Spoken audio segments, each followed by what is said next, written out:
Pick up the blitz. Flag is thrown. There's your first down and a lot more for Demaryius Thomas. Swing and a shot by Freeman. Deep into the night. Back-to-back homers for the Braves. Blake Griffin will turn. Shoot a three for the win. Bounce. They go. They got the big land. They go.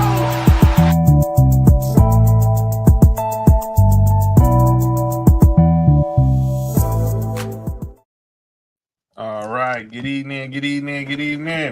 It's Tuesday. You know what that means. It's time for the number one sports podcast in the world. It's time for Sports for You. Live on YouTube. I'm John. That's Mark. Yep.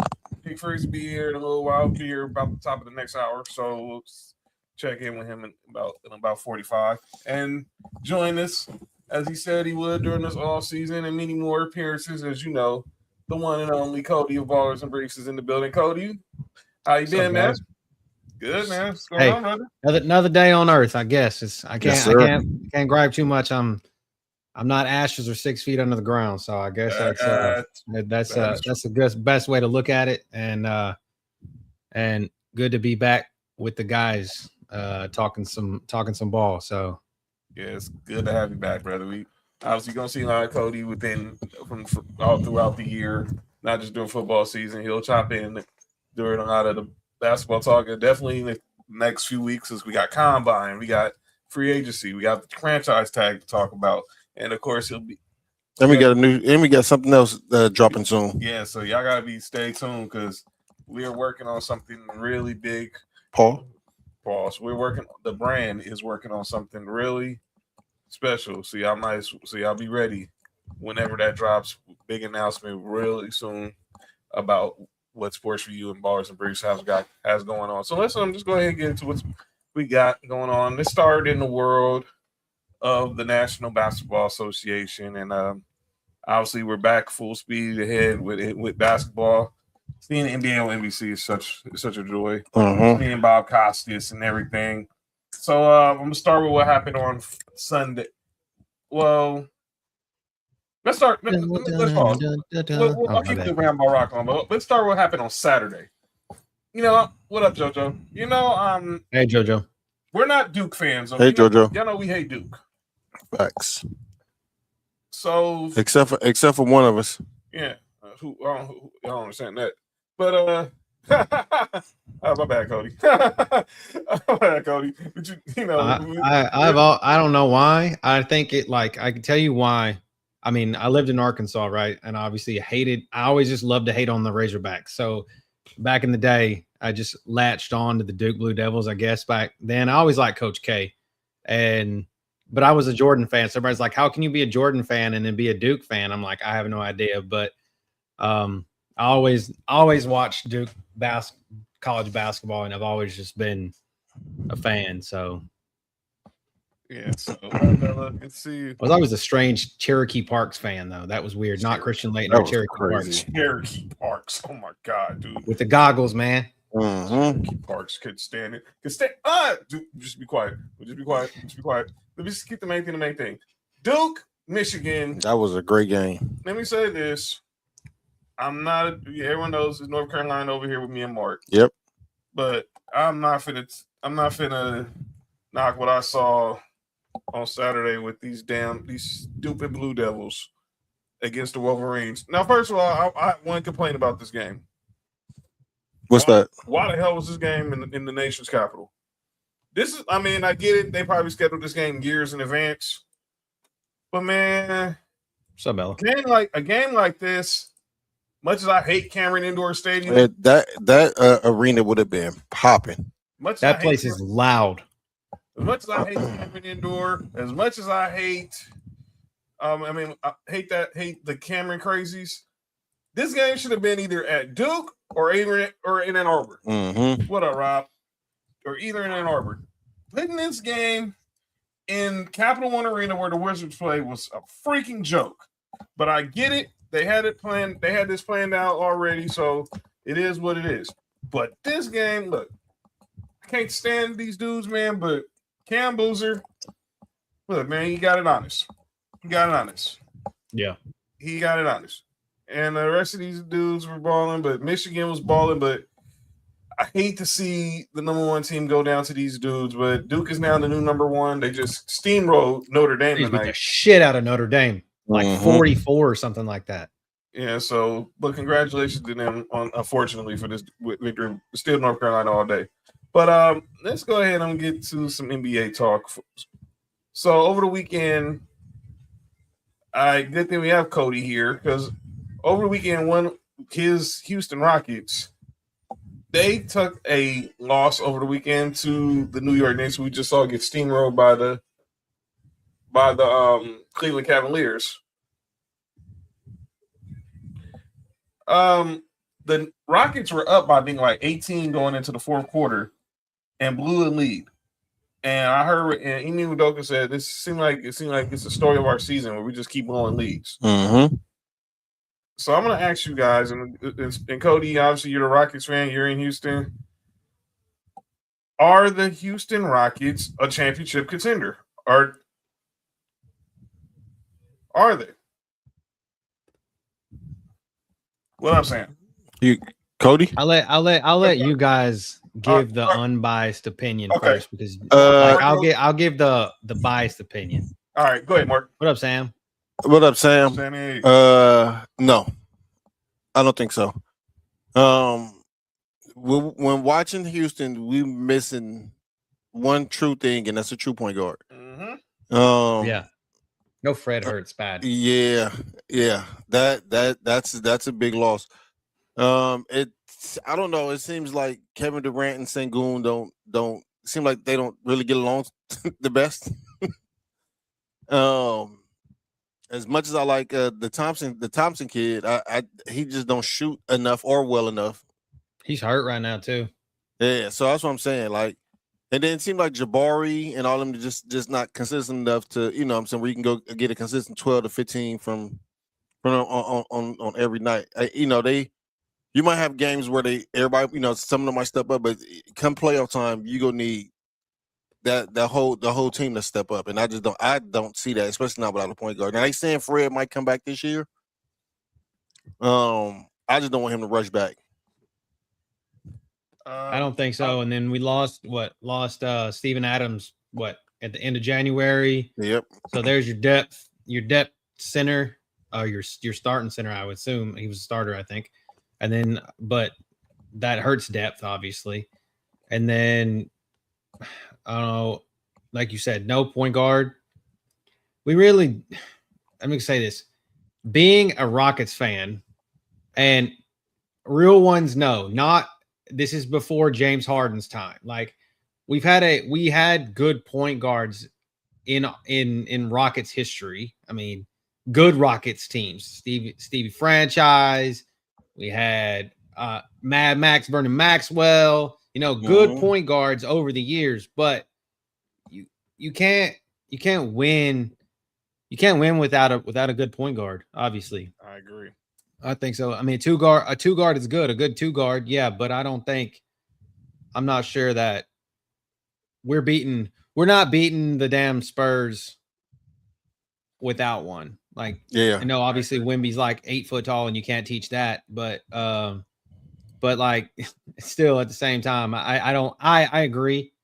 I think that we're a second round at best and we're out.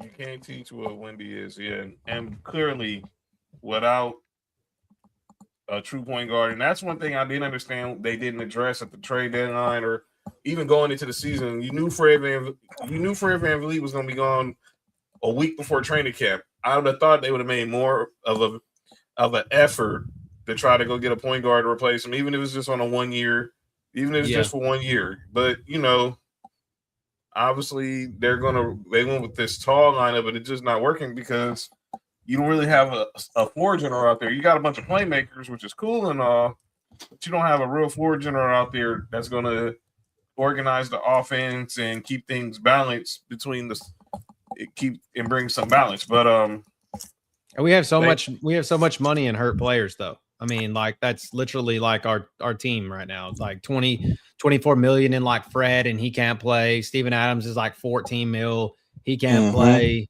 Like so much money in players that can't play. And then you have Sengun, who's like 33 or 34, and then I think like KD's like 50, 55 almost. Mm-hmm. So it's like you have so much money in those players, and then it is what it is. And then you got like Reed Shepherd. Like, come on, dude. He's like $10 million contract. He's not a great guard. Nah. And he's not really a point guard. He's a specialist. So yeah, exactly. And then let's go ahead to we talked about your squad.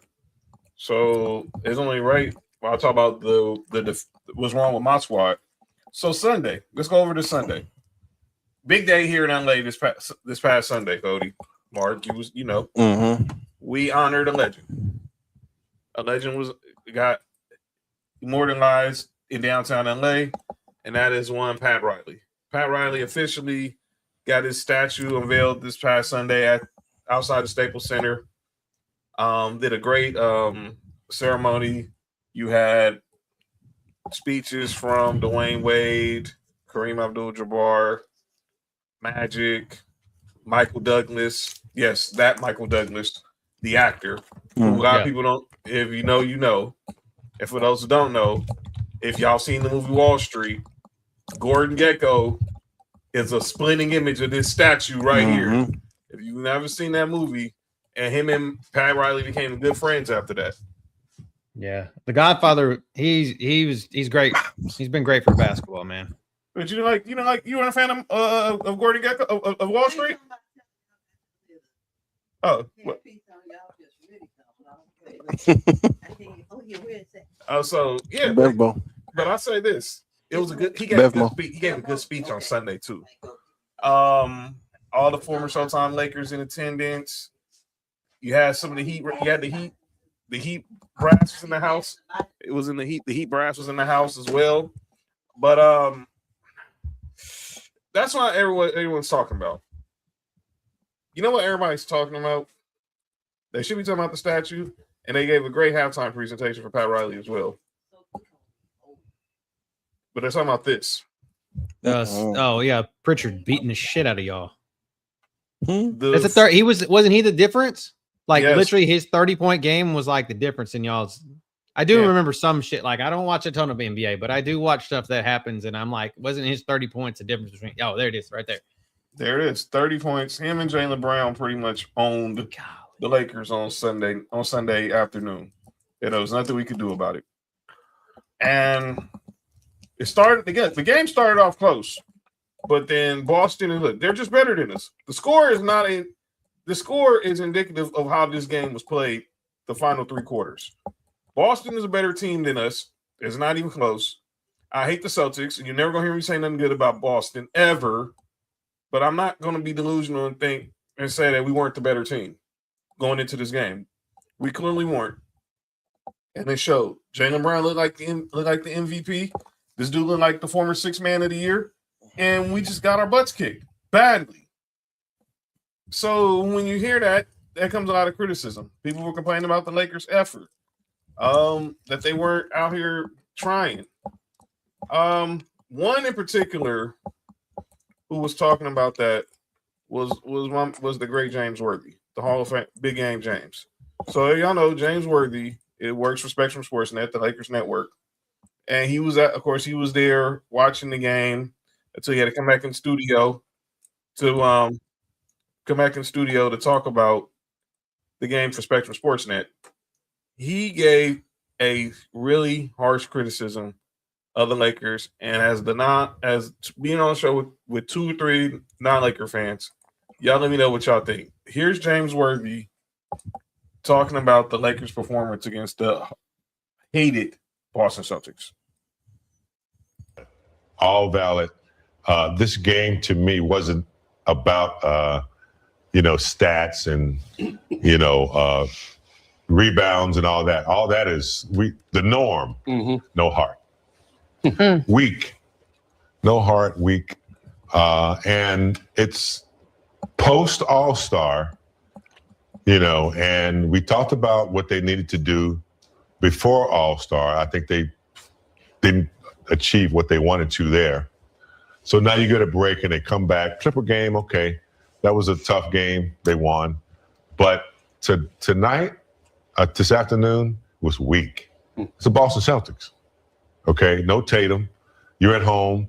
You're in fifth place. You're trying to move up. You show really, to me, no respect for the uniform.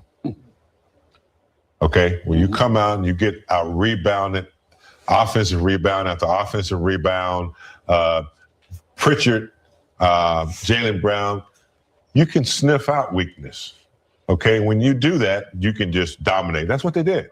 Offensive rebounds, they've got to decide who they want to be, because right now, we don't. I'm not sure. They're a good team. I'm not taking that away from them. They're a good team. They got a lot of offensive power. But until they decide, I'm a little biased because it's the Celtics. Right. And it was Pat Riley's, a statue unveiling it too. Just to come out like that at home with no, it was just tough to watch. Just said no ball. Because I drove back, listened to John Ireland on the radio on the way in. It just got worse. The game. All right, man. I'm gonna let y'all the non-Laker fans. Y'all respond to what James Worthy said. I don't think he completely wrong. I think he overreacting because it's the Celtics. But again, us not being Laker fans, we probably don't feel that same vitriol towards Boston as he does or y'all do. But to me, we've seen games where like this before, where the Lakers come out and play lethargic. Like I said, I think it's just over because it's Pat Riley night, and then y'all playing against Boston. I think that's all it is. I do have a question about the Lakers though. Go ahead, Cody. And then being the you guys know that I'm about half-ass stats nerd, so I'm just looking at the stats in this game because obviously I just know the score. So the score is the big deal, right? Obviously 30 points, but from what James was talking about, you would have thought you guys got out rebounded by 300 rebounds, so the offensive rebounds, they only got one more offensive rebound than you guys did, and they only got 10 more defensive rebounds more than you guys did, and so that's only 11 total rebounds more, right? That's 11 rebounds, 11 opportunities you could have the ball, put the ball back in the basket, right? So that's 20 points right there.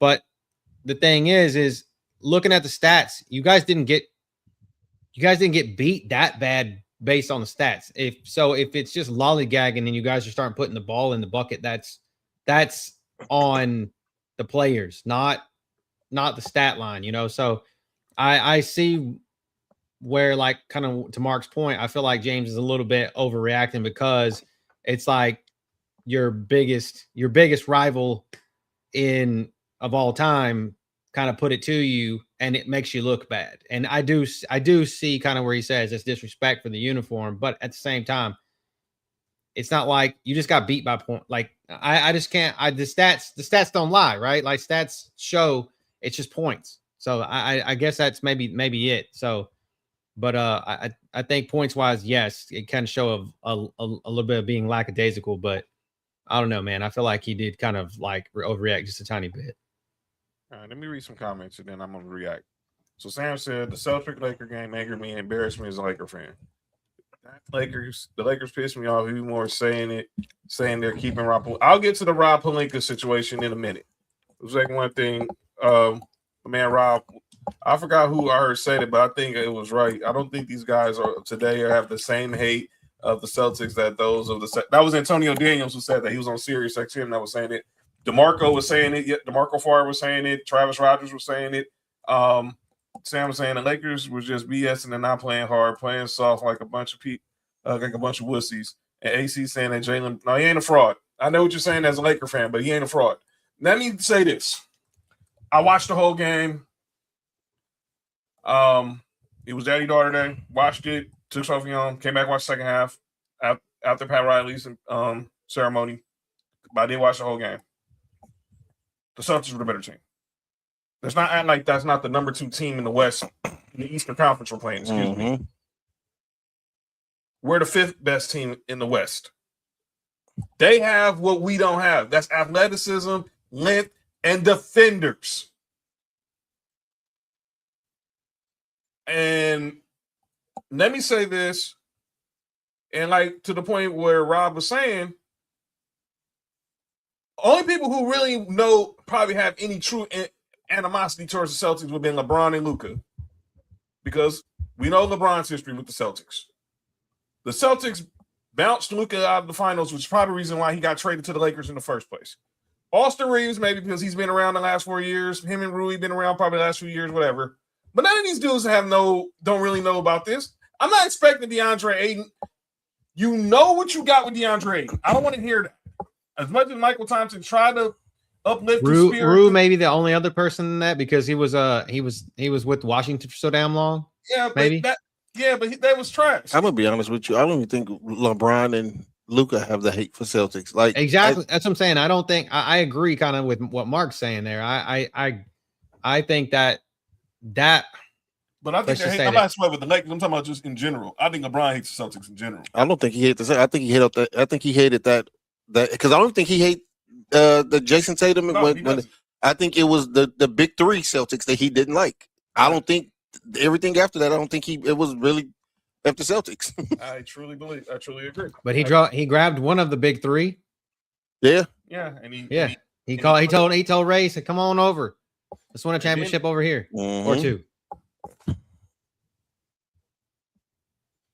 And here's my thing, and I hear everything James Worthy's saying, but I think, like I said, this was all because it was Pat Riley's day, and all the Showtime Lakers Magic was there, he was there, Kareem was there. Then they should have got out and play if they feel that bad. Well, heck, they'll probably see how slow we move now. You think they would have just been just as equivalent. You also got to think, it's Pat Riley there. Guess who don't give a damn about Pat Riley? Nobody. LeBron. Well, although he did sit out, I would give LeBron credit. He sat out there during the ceremony and dapped him up. Cool. You think these Lakers give a shit about Pat Riley? No. Because all these dudes recognize Pat Riley as he was with the Heat. There's a Heat front office. Right. They don't care about that. Nobody knows that Pat Riley coached the Lakers in the 80s. They probably don't even know that Pat Riley coached the Knicks in the 90s. I was about to say the Knicks. I was about to say the Knicks or the Knicks in the 90s. They know him as the guy who got LeBron James, Dwayne Wade, and Chris Bosh to Miami. Yeah, that's the guy. And bumped Stan Van Gundy's ass back out when he was the coach. He said, "I'm coaching Shaq, D Wade, and Jason Williams with the Heat to a championship over the Mavs." Candace, what's up with it? What up, Candace? But no, Candace. And the whole disrespecting the uniform thing. I mean, let's calm down. None of these dudes. Most of these dudes are not even going to be here next year. Let's just keep it a buck. Besides Luka, maybe Jake Laravia's contract. None of these dudes, even with LeBron, we don't even know who's going to be back next year. We don't know if Austin Reeves is going to be back next year. I heard a theory about LeBron and where he's going. Well, I think I know the theory too. But it's not Cleveland. Really? Okay, we'll have to discuss that later. Inside information. Candace says, what up, Nessa? Candace says, sports should come with history lessons because if you don't know about the Knicks and Pat Riley, look, some of these dudes weren't born. You gotta think. A lot of these people was calling the era that Jordan played in as plumbers. They don't care about the past. Yeah, sorry. That just happened. I mean, the thing is the same argument that they make about Jordan playing against plumbers. Magic was playing against those same guys. Kareem was playing against those same guys. Michael Cooper. Byron, you know what I'm saying? Like all those dudes, the Showtime Lakers were playing against some same damn plumbers. So that's what I'm saying. Like that argument goes both ways, but nobody wants to say that shit. Yeah, what he say? He don't want LeBron back at all. Which goes back to my next question. And I don't know if this is what up, Nessa? Just in my what up, Nessa? Just in my algorithms. But I've been seeing a lot of Laker fans fed up with Luka now. I think that's coming from the media. The media, they've been listening too much. Like I heard today, Cowherd saying that Luka's lost his athleticism. I'm like, he never had that. He never was. I mean, he played above the rim a little. No, he didn't. He had like 2 dunks, and he like 6'15". I mean, but he played always below. That's always been his game. What are we talking about? He was like, like he was what? There has not been an athletic person from a Soviet bloc company like country since what's his name that played for the Nets? Drazen Petrovic. Drazen. Rest in peace. Ain't nobody been athletic. What's up, dog? Since Drazen. So, but yeah, let's just be honest. Yeah, but I did read something today about somebody. I can't remember who the hell said it, but they were saying that Lucas Ollie's looking for is a foul. Like that's all he's doing, right? Let me go there because Michael Thompson said the dumbest thing today on the radio. So I'm hearing this talk about people playing. Look, and I don't like hearing Luka always whining about calls, but superstars do it all the time. Kobe did it, MJ did it, Magic did it, LeBron did it. Every superstar did it. So everyone upset that Luka was complaining about the calls. Let me stop that. Yeah. It was Zach Lowe. That's right. That's exactly who it said, Rob. That's exactly who said it. It was definitely Zach Lowe saying that. Yeah, it was Zach Lowe. Calm the F down. But yes. And Michael Thompson said today that if Luka was to do that tonight against Orlando, if he was JJ, he was sitting on the bench. I'm like, yeah, let's see how long that happens before the Lakers are down 12 to Paolo Banchero and Desmond Bain. Mm-hmm. You didn't Pat Riley didn't complain about calls? Pat Riley didn't sit him down. Think Jordan didn't complain about calls? Phil Jackson didn't sit him down. I know Kobe complained about calls, and I know Phil, Dale Harris, or no coach sat him down. Shaq did too.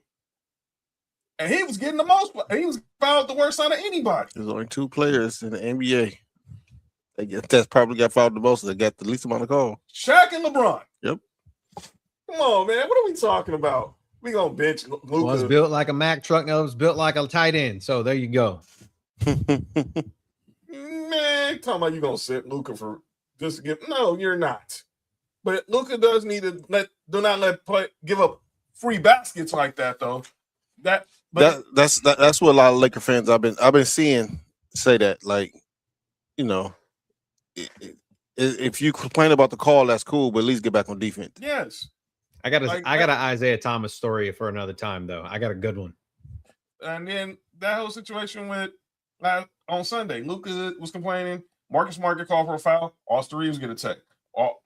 Marcus Smart started barking at the rest. Mind you, Marcus Smart played for the Celtics, and he played against the Lakers multiple years. Stop it, man. Nobody cares. Look, I love you, big game, man. Nobody's caring, man. Nobody cares. Look, the fans, we care about it, but I'm not going to be delusional and like these young boys know the history of the Celtics and the Lakers. They don't. Oh, yeah. No. They don't. And if you're a free agent and sign with the Lakers, I don't mean you automatically hate the Celtics. Exactly. So it's the same type of shit. Like I think like Pittsburgh and like NFL purposes, Pittsburgh and Cleveland, or Pittsburgh and you know, like no one gives a shit about the AFC North. Like that rivalry's. Yeah. I didn't expect when George Pickens got traded to the Cowboys, he just automatically was about to hate the Eagles. Yeah. Or the Giants. Yeah, I mean, come on. There's only one person. I forgot who it was. I think he played for the Ravens. And they told him he should sign with the Steelers, and he said, "I can't do it." Wow. That's the only time I've seen it, you know, recently. But yeah, the Celtics do look like a good. They are looking like a good team. So I'm gonna stick there. I don't want to, much. I don't like talk about the Celtics. But when I ask you guys this question, because I heard Chris Canty say this the other day on the Sportsmanlike, he said, if Jaylen Brown wins MVP, he already has had a better career than Jason Tatum.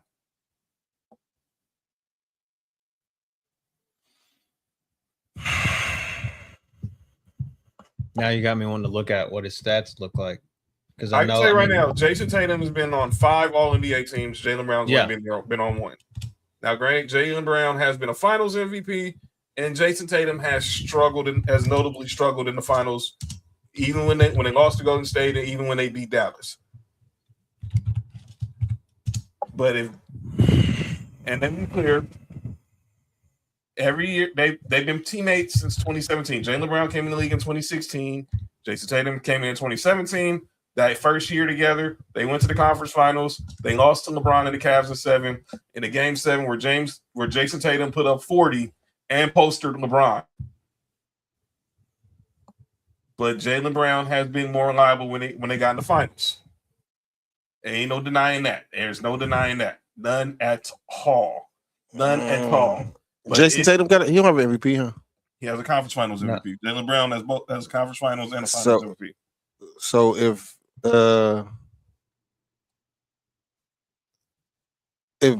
Jaylen Brown here have the MVP, Jason Tatum don't have one. No, he just had some top, maybe like top 5 finishes. Yeah. So right now, like to what John just said, they both have a championship. Jason Tatum has 4 first-team All-NBAs. Jaylen Brown has 0. Tatum has 5 All-NBAs, and Jaylen Brown has 1. Tatum has no Finals MVPs. Brown has 1, and it's 6 All-Stars to 5 All-Stars for Tatum, according to what I'm looking at right now. That all NBA is different for me. Yeah, it's because All Star to me is a popularity contest. So Yeah. But yeah, All NBA, Jason Tatum has been, and look, Well, in less games, Jason Tatum is better in every category. He's better in every category than Jaylen Brown, except for field goal percentage and the field goal percentage. So yeah, every category he's significantly better than Jaylen Brown. Points per game. What Jaylen Brown averaging this year? He's averaging 29. He's having a career year. 29. I think he's shooting about 40% from the field, about 35 from 3. He's having a career highs in points, rebounds, and assists. This is important to me is because 71 games he's played though. What's always been marketed as Jason Tatum as the number 1 option. So they always run their offense as Jason Tatum number 1. Mm-hmm. By the way, we gotta ask a question about Jason Tatum in a second. Go ahead. But now we seeing Jaylen Brown become the number 1 option, and it's not missing a beat. Not missing a beat. It's especially when people thought that this was just going to be a Passover year for Boston. People thought they should have just traded Jaylen Brown and went in the tank. I don't know. I'm not gonna say he have a better career. Them All NBAs is different for me, but he's got a it's an argument. It's definitely an argument there because we cannot, especially if, like I said, if like let's just say Jason Tatum don't come back and Boston get to the finals, or Boston even win the finals. That's gonna be the X factor. You can't argue. You can't argue that. To me, that's the X factor because we talking about the Celtics, 18 championships. We know the history, and obviously, look, they know the history. I'll say this: they know the history. They know it's championship or bust in Boston. But if Jaylen Brown can get them there, just getting them there without Jason Tatum is major. I was even to the Eastern Conference Finals. Well, that's crazy. He's averaging 10 more points a game than he has in any season or in his career. So he's answered the call and a rebound and a half. He's answered the call easily this year, and that's why him and Cade Cunningham are 2 of the top MVP candidates. Speaking of Cade Cunningham, we got to see this game last night on Peacock. Boy. Wemby. The Spurs went to Motown and gave a Motown beatdown to the Pistons, 114-103 last night. And Wemby had 21 points, 17 rebounds, 6 blocks, and 4 assists. Cade Cunningham probably had his worst game. I don't follow a lot of Pistons basketball for obvious reasons. F them. But that probably was his worst game of the season last night. 5 for 26, 15 points and 10 assists. He went 5 for 26, and when he was guarded by Stephon Castle, 3 for 13.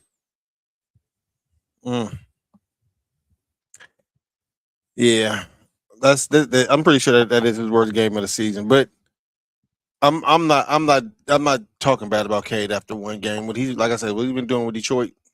He's in the Jaylen Brown category. That's why I think both of them are going to be is really going to be a close. Have you ever seen a co-MVP in the NBA? Mm-hmm. Not that I can remember. Mm. We've seen it in the NFL with Peyton Manning and Steve McNair, rest in peace. We've seen co-rookies of the year with your boy J. Kidd and Grant Hill. We might have a co-rookie of the year this year too. Or with Steve Francis and Elton Brand. And like I said, we might two Duke dudes when man. It's sickening, dude. It's sickening. Hey Duke. But yeah. Never had co-MVPs. Never. Okay, I'm not surprised by that. Yeah, because I mean, I get it. It's one of the things where you should pick one, but I'm not mad at neither one of these people getting it. I'm not shocked either, but if I had to pick, I think I would lean more towards Cade because he.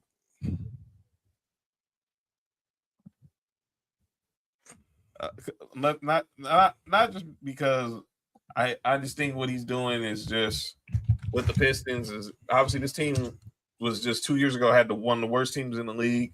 JD Bickerstaff enters last year. They obviously make the playoffs. They get bumped out by the Knicks in the first round, and now they pretty much own the Knicks all this entire year. Go back.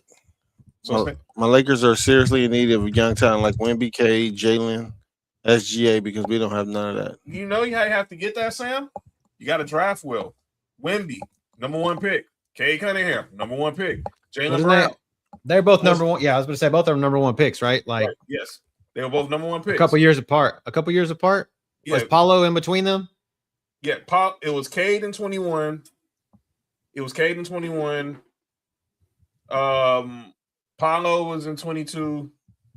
Wemby obviously in 23. So okay. And then Jalen Brown was the 3rd pick in the 2016 draft. The Lakers took Brandon Ingram at number 2. Nobody knew SGA was going to be this SGA. He was a top 10 pick. They knew Ben Simmons. Oh, I'm just looking at it now. I just pulled it up. Ben Simmons was the fucking 2016 #1 overall pick. Oh my god. Ben Simmons, Brandon Ingram, Jalen Brown. That was, and then Dario Saric. Those were the top 4 picks of that. I think those were the top 4 picks in the draft, if I'm not mistaken. And then the next one was fucking Markelle Fultz. Oh my god. Yeah, Markelle Fultz in 2017. Yeah, don't get me started. That was the year we took Lonzo Ball. I'm not confident in Pelinka in drafting good guys. Let me say this. All right, so let's go there. Since Sam is mentioning it. So right. the Lakers have hired a familiar face. Mark might know this guy, remember this guy. Does the name Lon Rosen ring a bell to anybody? Lon Rosen. Does anybody know that if you're a Lakers fan or you grew up in LA, does the name Lon Rosen? Mm-hmm. Lon Rosen was Magic Johnson's longtime agent back in the 80s. He since then he's been in business. He's business partners with Magic, but he's also been working as the Dodgers head of business operations. On Friday, it was announced that he's going to be the new Lakers president of business operations because our longtime president, Tim Harris, is retiring at the end of this year. So Lon Rosen today had his first, press conference, addressed the media, and he said what I think pretty much most Lakers fans with any sense knew. They're not firing Rob Pelinka yet. They're going to let Rob Pelinka play out this offseason. But Andrew Friedman, Farhan Zaidi are going to also be advisors to owner Mark Walter and obviously to Rob Pelinka. And I think Magic's going to be involved as an advisor as well. He's not going to be in the front office. I think this is where Magic comes in, where he does he's Magic. Which Magic? Irving. You say it was a work as Magic. I don't know which one you're talking about. No, yo, chill. You good? You all right, man? Overcome. He's going to overcome. Just say that. He's going to overcome. He's going to overcome. Overcome things that might or might not be impossible. Well, overcoming is how he got in that situation. Yo. Y'all good? And that is the reason why the title of the program is going to be the title of the program. Supposedly. Hey, we'll get a copy. I should have worn my shirt today. Relax. All right, but here's the deal. I knew they weren't going to fire Rob Pelinka, and shout out to Scoot Henderson back in the building. They weren't going to fire him anytime soon. I don't think they're going to do the same with JJ. And the question is, Yo, Nessa, relax. That's a lot of zinc. You'll go blind. You'll go blind. What's wrong with you? And as soon as you say that, look who walks into the chat. Ladies and gentlemen, joining the show, the one and only Nick Freeze. Oh my God. What up, Nick? Nick, you there? Mm-mm. I didn't say he's in the black, but dang, balls. Wait, you say getting blacked? No, it's I just What? Wait. John tripping, bro. Hey, John, you need to chill out, bro. I did not say that. I said he was in the black. I didn't say he was getting black. Pause. We don't how you're just saying crazy stuff now. All right, but I see what we're doing. Nick, I was just talking about the situation with my Lakers. Obviously, they announced that they're not going to fire Rob Pelinka at the end of this season. They got Andrew Friedman, Farhan Zaidi. They're going to be They're going to be playing consultant roles with the Lakers while still running the Dodgers and everything. But I said this the moment Mark Walter bought the team. They weren't cleaning house. They're going to let this play out the same way they did with the Dodgers. They gave Ned Colletti about a year and change. No, they gave Ned Colletti a year and change, and then they let him go and they brought in Andrew Friedman. Shout out to the women DJs. Shout out to the women DJs. Hey, Sam, chill out. Oh, my bad. Said it out loud. No. You're okay. I know what Mark means. Mark is tripping. I know what he means too. This is hate. Wait. No. I'm not gonna do that. Go ahead, y'all. Mixed Master Splash. My bad. That's it. Why every time Nick show up, the show get out of pocket? Hey, that's a relax. Whoa. Yeah, that's wild.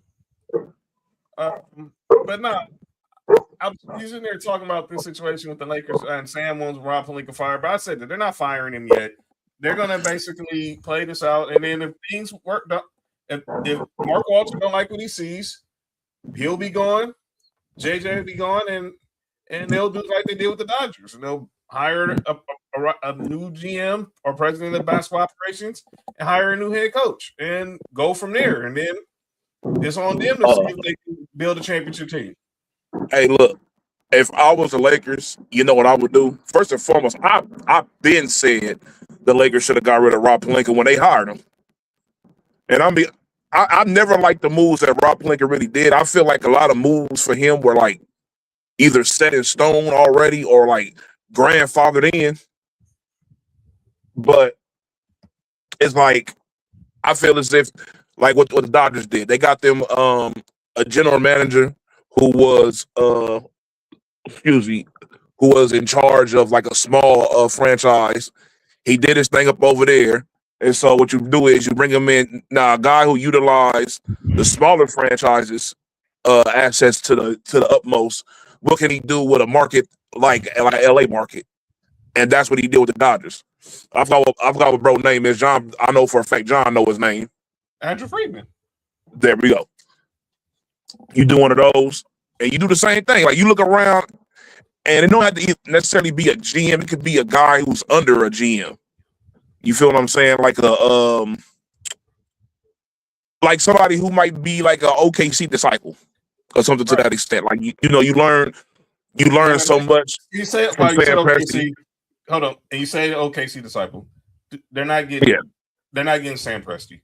No, one of his disciples. He's not going nowhere. He's not going nowhere. He got all them picks. He's not going nowhere. You find a guy like Troy Weaver who worked for him that was in Detroit or somebody. That man has never done a bad job in OKC, even when they weren't good. He's never done a bad job over there. Right. Y'all want Brandon Bean? No, I'm good. Hey, chill out, bro. No, I'm good. I'm good on Brandon Bean. But yeah, that's what I look at with the situation with the Lakers.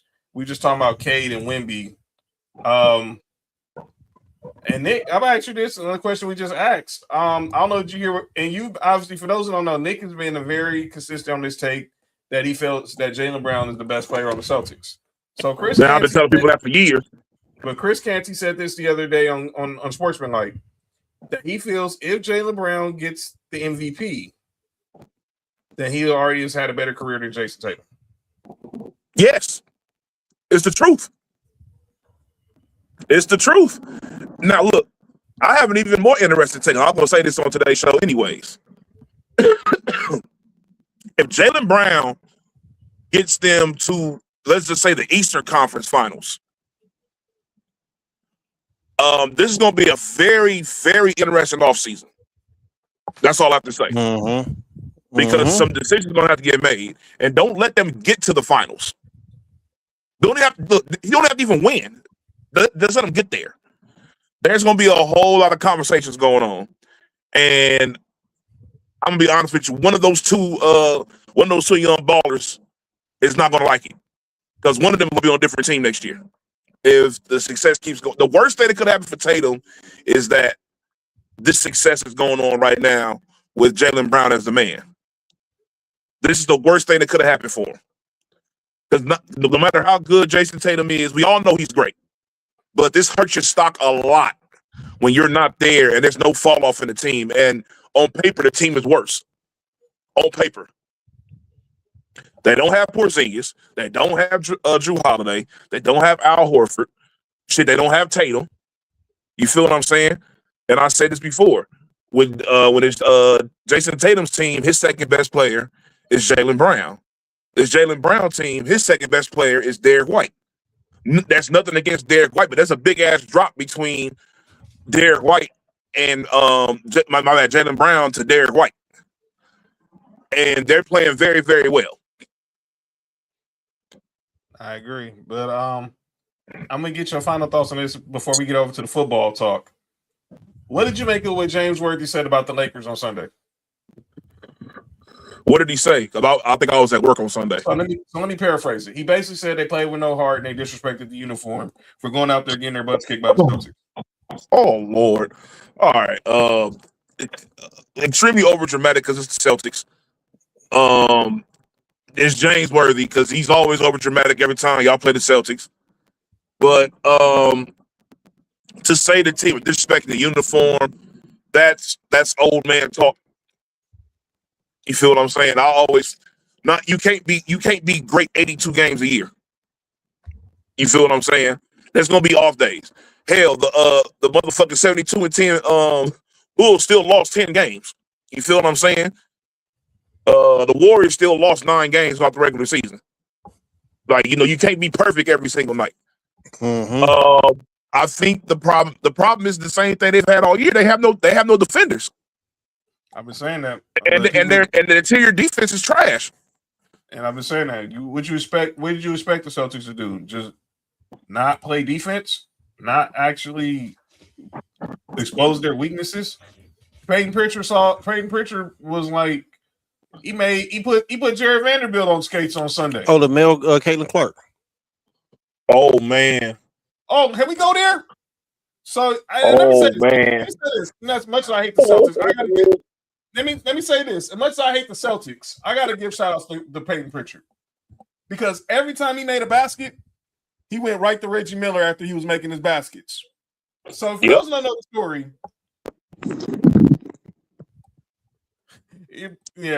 basically fact.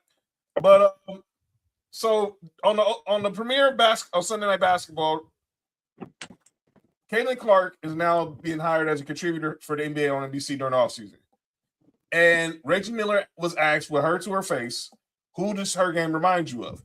And he said Peyton Pritchard. And clearly Caitlin Clark was a little salty about it. Because clearly, I think she was hoping that he would say Steph. That's the one. But he was like, no. And then Jamal Crawford mentioned it on the broadcast that Peyton Pritchard and him had some words about certain comparisons, and I think that also wasn't just a message from Peyton Pritchard to Reggie Miller. He was also telling Caitlin Clark, "Don't shit on my game." Excuse my language. That's a fact because Peyton Pritchard is a baller. Reigning sixth man of the year, and the only reason he won't be sixth man of the year this year is because he's already started 50 games this season. He is a baller.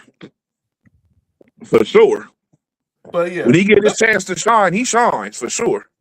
So I just want to have a question. I don't know what's his contract situation looking like, but he's eventually gonna get it. He's got a nice payday in his future real soon. Let's go over to the National Football League, gentlemen. Oh Lord, because it's Combine week. We are 48 hours into the start of the NFL Combine, and there's a lot going on in the National Football League. Moves can be made, trade talks, all that. Let's go ahead and just start. And Nick, since you're here, we got to go there first. I figured. Your GM, John Spytek, spoke today and addressed the elephant in the room, which is about Max Crosby. So he says, Max is an elite player. I've been very upfront from the start when I got here, and we're in the business of having really good players on the team, and we need a lot more of them. Basically saying he believes he's basically preparing for Max Crosby to be back with the Raiders next season. I've been adamant. Yeah. And it's not just because I'm a Broncos fan. I think he should move on because I don't see anything. I don't see I just don't see where he's going to succeed there. The timelines are different. You guys are in a rebuild. You're going to have a new quarterback. Y'all got all this cap space. Y'all going to be spending money on the try to build a good team around Fernando Mendoza once he gets drafted. I get why Max Crosby wouldn't want to leave. He's been the hardest on that defense for 7 years now. He's one of the best in the business. He loves Vegas. He loves the silver and black. But I'm gonna just say this: you haven't look at Myles Garrett, and I'm not saying about the Ray, but look at Myles Garrett. He had a chance to leave now, and I think Myles Garrett would have left the Browns. He would still got paid. Maybe he would have still broke the sack record. We don't know. And he probably still would have been Defensive Player of the Year, especially in Buffalo. So Max Crosby really need. Hey, John. Go ahead, Nick. That's different comp because this Myles Garrett actually asked to be traded. Max Crosby never had asked to be traded. So that's where the big difference is. You know, the similarities is outside of both a great player staying on a bad team. That's all that is. But you got to think about it like this, John. Let's say, for example, Mendoza ended up being like the right pick. And within like 3 years, all of a sudden we become we become a consistent playoff team. In 3 years, he's only 31. He can still contribute a lot at the age of 31. We've seen it. Plenty of defenders, especially pass rushers, still contribute at the age of 31. We have a lot with the. This is the first time the organization has actually been on the same track from owner to GM to head coach. You know, everybody knows this isn't going to be an overnight process, but you got to start somewhere. Now, I think it's a little different for Max Crosby because, you know, he had a lot of, you know, he had like drug addiction or whatever. And, you know, he attributes his healing process with the Raiders.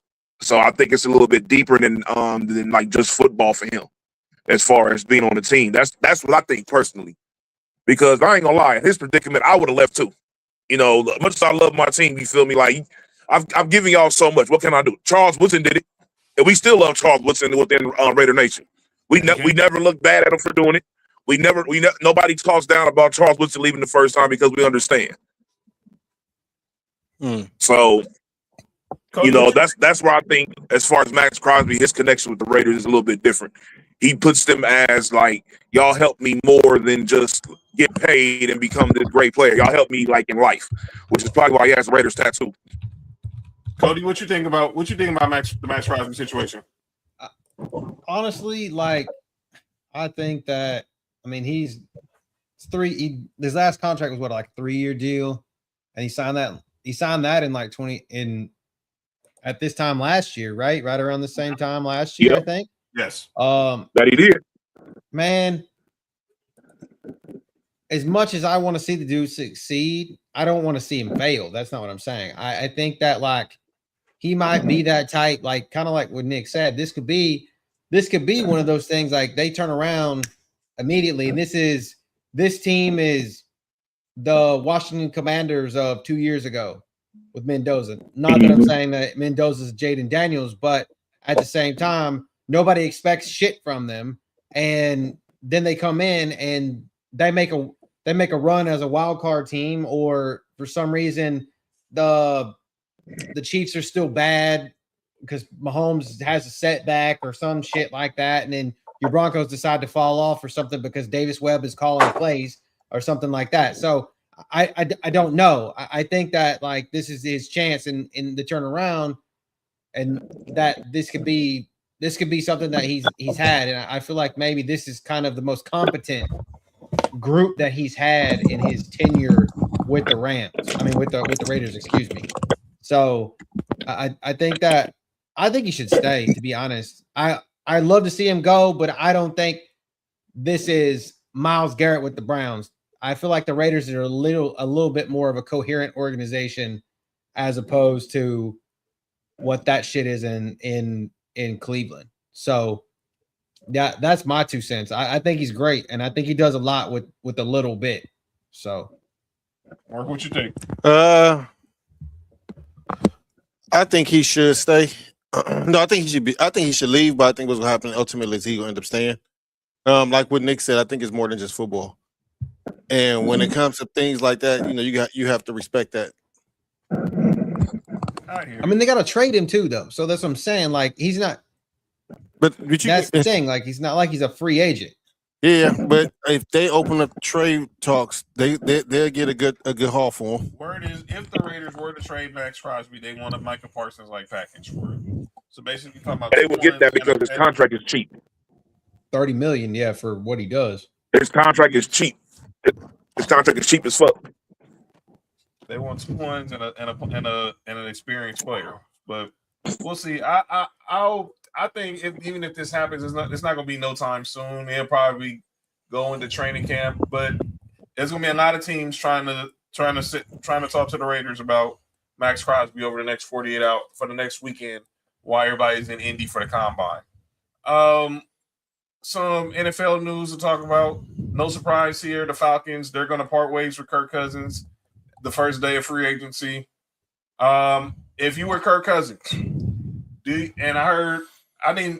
one team's obvious choice is, does he go back to Minnesota, reunite with KOC? Max. Or I think Jason McCourty said this morning, stay with Atlanta on a lower number. You played for Kevin Stefanski too. What happens with Kirk Cousins? Mark? If Minnesota don't get nothing, I think that'd be the quarterback for him. But honestly, Kirk Cousins is at the end of his, on the downhill of his career. Man, I would take, that contract with Atlanta, man, and you never know because he still might end up playing over there. What you think, Cody? I like that. I like the same thing, but with Minnesota, though, because I feel like he has this kind of deep connection with Minnesota, I guess, like kind of like, okay, well, y'all believed in me when no one else did and gave me what I should have given. I feel like that he's willing to take a hometown discount to go back to Minnesota and work with KOC, because obviously he's been with KOC. Wasn't KOC with Washington when Kirk Cousins was with the Redskins too? I think in that office in the coaching staff. So what I'm saying is, I feel like that makes the most sense. And obviously, I feel like Kurt's going to kind of keep the pent up frustration that Justin Jefferson seems to be oozing every time someone talks to him at bay. Nick, what you think? What happens with Kirk Cousins? I'm piggybacking off of what Mark said. So you at the tail end of your career, and let's say, for example, he's like 38, 39? More like 37, 38. Like 37, 38? All right, look. If you want to be in the league still, become the QB mentor. That can extend your stay in the league for like another 5 years. Go to one of these teams where they either about to draft a quarterback, they have one that's young already, and you can be like the leader for that guy. You'll still get paid, and you'll still be, you're not going to be in predicament to like win championships or whatever, but at the very least, it'll keep you in the league for sure. Especially if your guidance actually helps the quarterbacks become better. And that can lead you to other things within the league as well. That can lead you to being a quarterback coach or something eventually. That can lead you to the next level once you retire. You never know. So if I was him, that's what I would do. I would go look at the Titans. Even if some wild reason Washington be like, hey, can you come back over here and help us with I highly doubt that's gonna happen. You feel about help us with Jaden Daniels, or if the Raiders want to call and be like, hey, we're drafting Mendoza, help tutor him, whatever. Who else? There's a shit. Go to New Orleans and help Tyler Show. Stuff like that.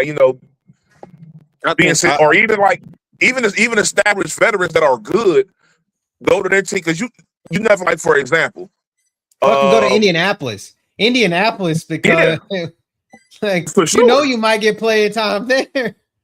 Yeah, or you go to a team like the Chargers, and you've been in the league for a long time. You talk to Justin Herbert. You've been to conference championships before. You've won playoff games. And when he hits these walls, you could be the guy that sits that talks him on the sideline.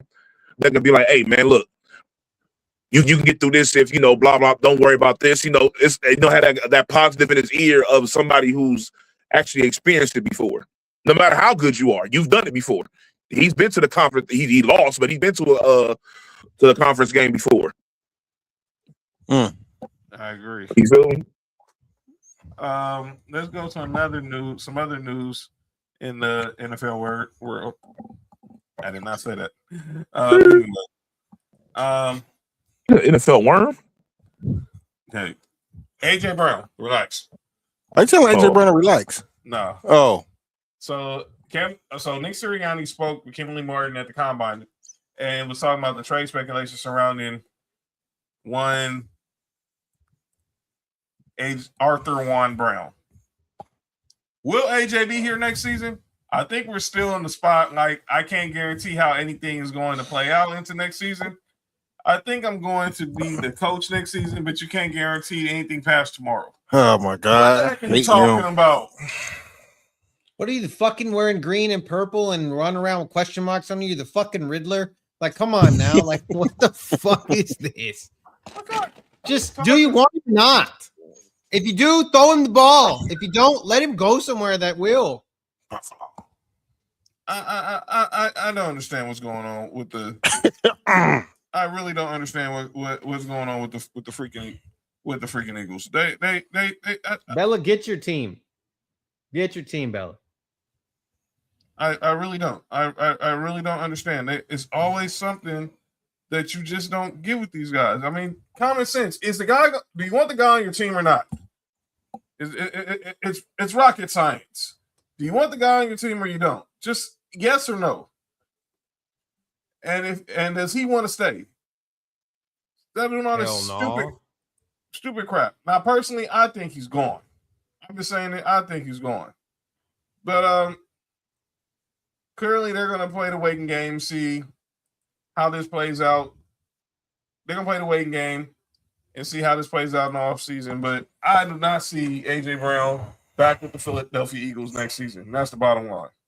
Yeah. What you got to think? The funny part is I do see him bringing him back. I just think the Eagles would just do it just to spite him. Stupid. You're right. I don't know. I feel like Howie makes weird shit happen, and I feel like that he's either he's cooking this on one side over here, like, okay, I got a good deal, I can think would happen, but I also like like you just said, Mark, do I want to spike the shit out of this? Like, Yeah. Yep. I think this goes up to the draft. Our boy Big Nick saying AJ to the Bills, second round at most. Yeah, he's not getting. You're not getting the first for AJ Brown. Them days are not gone. now. The Titans did it when they sent them to the Eagles. Then you're not getting. The Eagles aren't getting a 2 for. Ain't getting a 1 for him now. You can kiss those days goodbye. So clearly, like Big Nick said, a second at most. But what the hell are you talking about? I do that. I think anybody would. I do it for Denver. What the heck is Sirianni talking about? Yeah. So okay, you think he's worth what the Steelers traded for DK? They got a second round, a 7th rounder, and a 6th round flop. That's it. I'm not mad at that pick. That's it. I'm not mad at that. Yeah. And you got to decide and you figure out, is he going to want a new contract? Because that was the real catch with DK Metcalf leaving the Seahawks for the Steelers was he ended up, signing a new deal. Now, clearly, he didn't really live up to it this year. And we don't know what they're going to do next year at quarterback. Sounds like Aaron Rodgers might be back in Pittsburgh. Now that Mike McCarthy's is interested in having him back, but we'll see. Other news coming out of the combine is we're a week away from the franchise tag deadline. And we're gonna have, and when we get back here next Tuesday, we're gonna talk about that. But it sounds like these two guys will either the only way you're gonna get them is by trade, or they're gonna stay with their current team. So it sounds like the Atlanta Falcons are planning a franchise tag Kyle Pitts. That'd be at 1 year, $15 million. And it looks like the Cowboys are going to franchise tag George Pickens, which would be at 1 year, $28 million. Let's start with Kyle Pitts, because thinking about George Pickens was going to give me a freaking headache. I think knowing Stefanski, how he likes obviously the West Coast offense, you saw what he did with Njoku and obviously Austin Hooper or tight ends when he had in Cleveland or even in Minnesota with Kyle Rudolph or Kyle Rudolph. I think he's going to want Kyle Pitts back in the Falcons. He should. I would want to keep Kyle Pitts, at least give him one more year to see how he fit, like you said, with Stefanski's offense. And I want to see if they get a quarterback, because I'm not sure how much they believe in Michael Penis. Michael's what? That's not like you said my cold penis. Cody, what's wrong with you? And Florida is cold. What's up, John? Said, to be honest, most of the Seahawks fans are happy to see DK go. He had too many anger management issues. Well, and shout out to that Seahawks fan that's about to get the bread. Yeah, shout out to him. Kyle Pitts is going to be the third in 2026 will be the fourth highest paid tight end if he gets a franchise tag, because it's setting at 16.3 million, and there's the three in front of him are Hawkinson at 21, Goddard at 20, and Dawson Knox at 17.8. There you go, Brandon Bean. There's your money. Spending it on fucking Dawson Knox. Wow. So he's going to stand to make more money than Dalton Schultz, George Kittle. Oh, my God. Like Travis Kelce. Fire Brandon Bean. Never mind. Yeah, you are crazy. Yeah, that's wild. And then there's George Pickens. So we all know the Cowboys are going to play this out all the way to the end. George Pickens, they can try to get a deal done. The last time the Cowboys franchised somebody and they got a deal done was Dez Bryant in 2015, and they went all the way to the deadline. Now George Pickens is on a 1 year, could get him for 1 year, $28 million.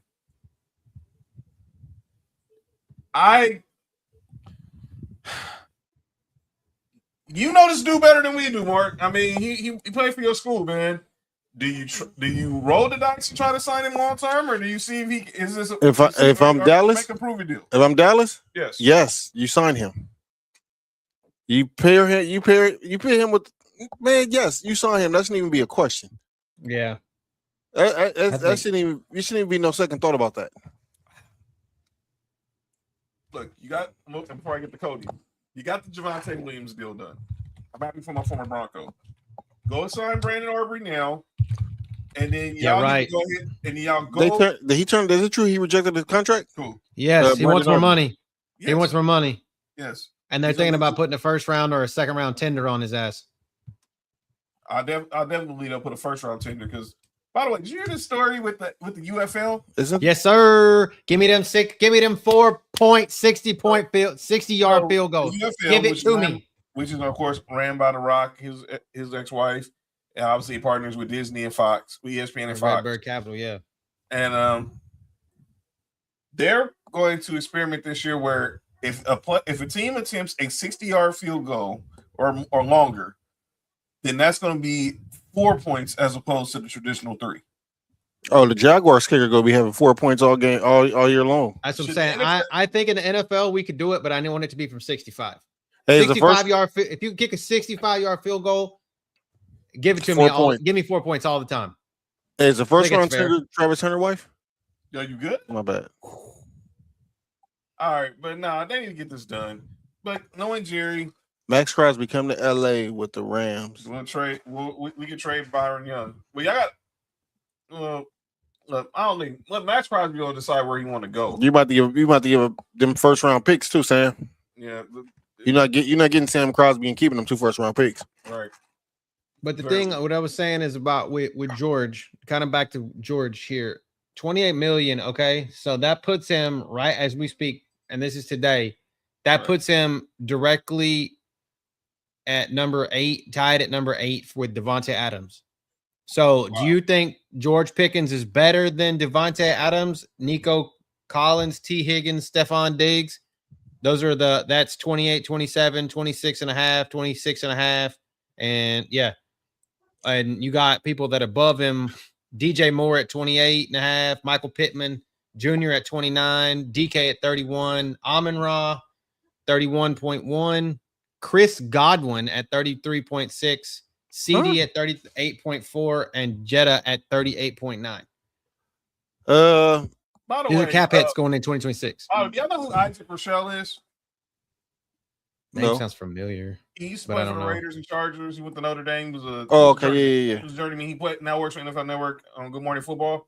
So this morning they had Sherry Burris had him, Manti Te'o, and Isaiah Stanback basically ranked their top 5 wide receivers. Was Manti Te'o's boy? Nice.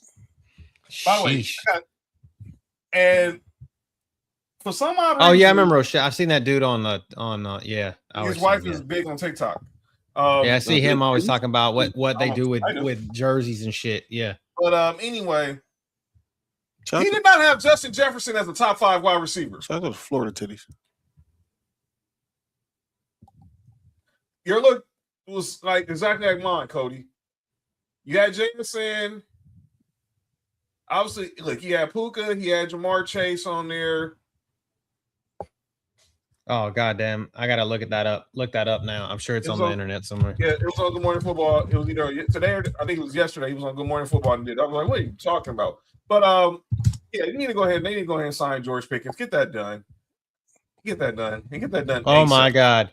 Okay, so he has DK, yes, JSN, Amon-Ra, Jamar Chase, and Puka. First of all, I don't disagree with all of those except for DK. I'll swap DK out for Justin Jefferson and be fine with that 5. Yeah, I don't know. Well, any list that don't have Justin Jefferson to me is suspect. But I'm just saying, like, out of the top 5, like you swap out DK, take him out, and add Justin Jefferson, and I don't hate that 5. All right. So final thing on the NFL front before we get to calling out names. Mel Kiper Jr. has his new mock draft out. So let's go ahead and break it down, gentlemen. Mel Kiper Jr.'s mock draft. So, of course, he has the Raiders taking Fernando Mendoza at number 1. Somebody say my quarterback? Yeah, we're talking about him now. Your quarterback going number 1. Allegedly. Going number 1 to the Raiders. This is Mel Kiper's mock draft. He has the The Jets taking Caleb Downs from Ohio State. That's pretty high for a safety. He's pretty damn good. This would be the highest draft slot for a safety since Eric Turner in 91. That nigga's very good. Caleb Downs is really good. Yeah. Like he's different. He's not just like if he was drafted number 2, I would not be surprised. He's very good. Wow. He's one of those guys. Yeah. I would be very surprised if he's not good at the next level. He has Arizona taking David Bailey from Texas Tech at 3. The Titans taking Arvell Reese at 4 from Ohio State. The Giants taking Spencer Fano at number 5 from Utah. The Browns taking Ohio State wide receiver Carnell Lake at 6. Ooh. Commanders taking Ohio State linebacker Sonny Styles at 7. The Saints at 8 taking Knicks boy Mekhi Lemon in New Orleans. The Chiefs taking Notre Dame running back Jeremiah Love at 9. And rounding out the top 10, he has the Bengals taking Ruben Bain of JoJo's Hurricanes in Cincinnati. Oh, so they can like Trey Hendrickson at number 10. That'd be a perfect replacement for Trey Henderson. Yeah, are they gonna trade him though? That's the key. Oh, Trey Hendrickson. His contract is up. He's a free agent. He's a free agent. He's number. Oh yeah, it is right. That's right. Yeah, he's a free agent. He done. They have the Dolphins. That's your Dolphins taking Francis Muigala from the U. Muigala? Gala. Oh. The Rams, they have 2 first-round picks. One using my guy Jermon McCoy from Tennessee. Damn. This is where it gets interesting. At 21, he has the Steelers taking Ty Simpson. Okay.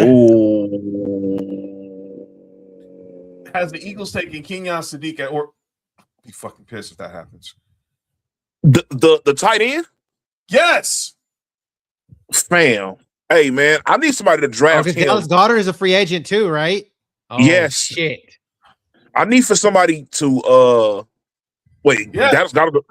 Hey, Brandon Beak. Never mind. No, he'll give him $70 million if he come to Buffalo. By the way, Mark, he has the Bills taking Washington wide receiver Denzel Washington. I'm in Boston. Denzel Washington. I'm in Denzel Boston. Denzel Boston out of Washington. This is crazy. Training day, Denzel Washington? That would be crazy. No, Denzel Boston from Washington. That's funny. Cody, he has Jadarian Price. He's taking Jadarian Price from Notre Dame, the other running back. Yeah. He has my Broncos taking Emmanuel McNeil Warren, the safety from Toledo. And then, of course, the Patriots taking Arian Mason Thomas from Oklahoma, and then rounding out the first round with because they gonna let that quarterback go, huh? They gonna let Reek Wooden go, huh? Yeah. I don't think the Chiefs are gonna draft old boy from Notre Dame. I think he'll get a running back in free agency. Yeah, I think they're gonna get the Super Bowl MVP. But here's the thing though. Here's where I understand where they could draft them as well. If Mahomes was playing this year, then look, if you're 100% sure that you're going to get at least 12 games out of Mahomes, then I would go after Kenneth Walker. If I'm not getting at least 12 games out of Mahomes, then I draft Love and then have him ready for Mahomes to be Mahomes' workhorse next year. But I think Mahomes is gonna play, and I think they're gonna bring back Hill, and they will sign Kenneth Walker, and they bring him back in Kelsey. That's what it sounds like. Nessa says, "I have a question for y'all. If you were able to choose your coach and QB, who would you choose and why?" Well, in the league? Yeah. Well, I would choose Josh Allen. If I could choose my quarterback, I'm choosing Josh Allen. If I'm choosing the coach, I'm choosing Sean McVay.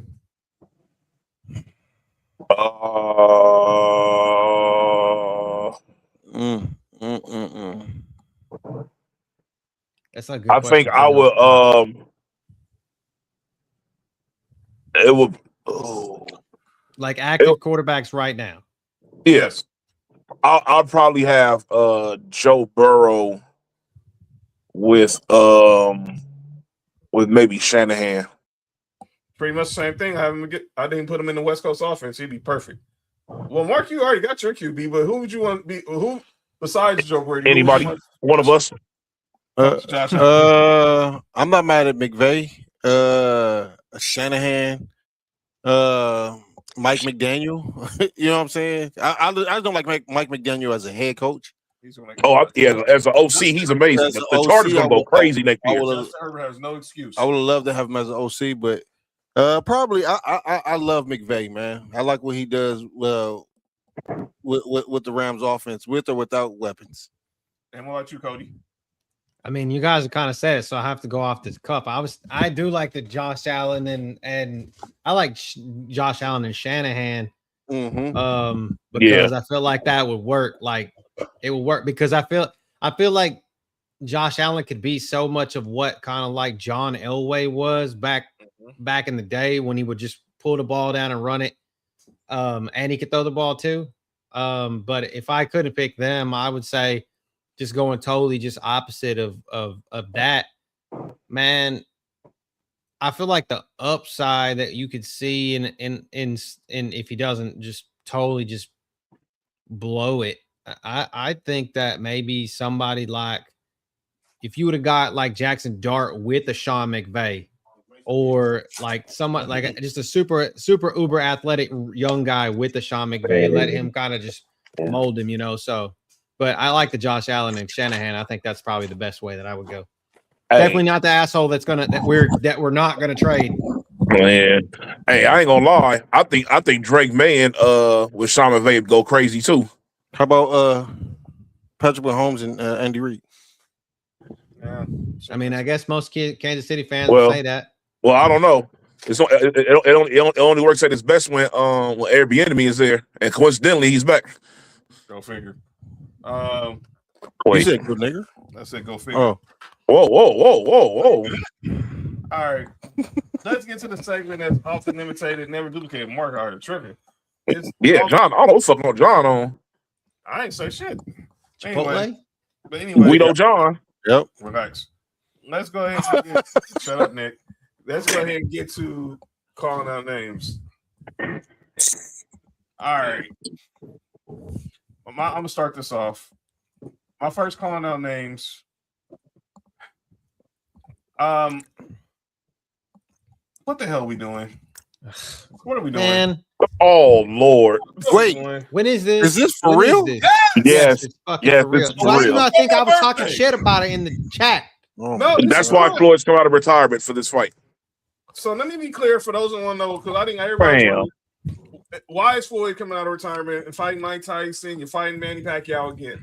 Floyd Mayweather is in debt. He's involved in a huge $300 million lawsuit against Showtime. He's suing Showtime, Steven Espinoza, and his former manager Al Heyman for allegedly stealing $300 million in money from his fights. Well, Paul Heyman did that? Al Heyman. Oh, his uncle. Yo, Paul Heyman and Al Heyman are related. That's crazy. Because they both are. My name is Al Heyman. I can hear him saying that.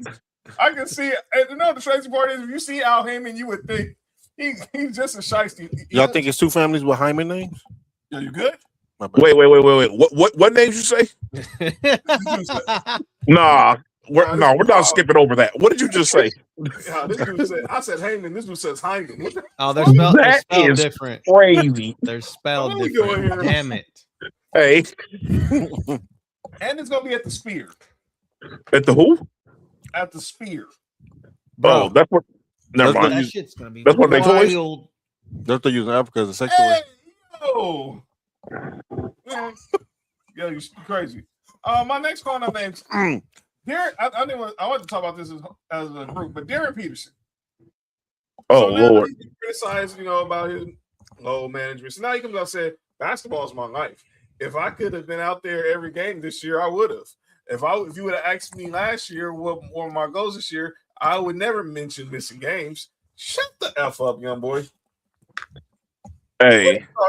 Come on, I'm not drafting him number 1 overall. I'm not either. I'm drafting AJ. I'm drafting the kid from BYU. What's his name, John? AJ Vanessa. What BYU stand for? I'm busting youngins up. Yo, you good? Same thing as Brigham Young.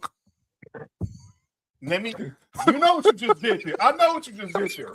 It's Brigham Young. Brigham. Brigham Young. There's Brigham. no N in it. It's Brigham. Wait. Not Brigham. Brigham. Wait, hold on. You put something together, John. Hey, that old boy that worked for Penn State work over there too? Bruh. Yo, you good? Bruh. You good? Jerry Sandusky? Yep. Bruh. Yo, you know there's two Jerry Sandusky's? Yes. Nah. Like the Yes. Undertaker? Same thing. There's a Jerry Sandusky that's another coach too. There's a Jerry Sandusky who's I actually changed my name. Who's actually the voice of the Ravens. I ought to change my name. But he spares his name with a G and not a J. That don't help shit. That don't help nothing. It really don't. Yeah, Brigham Young. Yeah, you good? That's fucking crazy. I don't know about Showtime. I thought it was the building. What? Wait, what? She's talking about Floyd, but this whole I saw that story too, but I know he's suing Showtime for $300 million. I thought John was tripping for a second. I'm about to say, hold on, John. Always has him. Floyd Mayweather's in debt. Yes. For sure.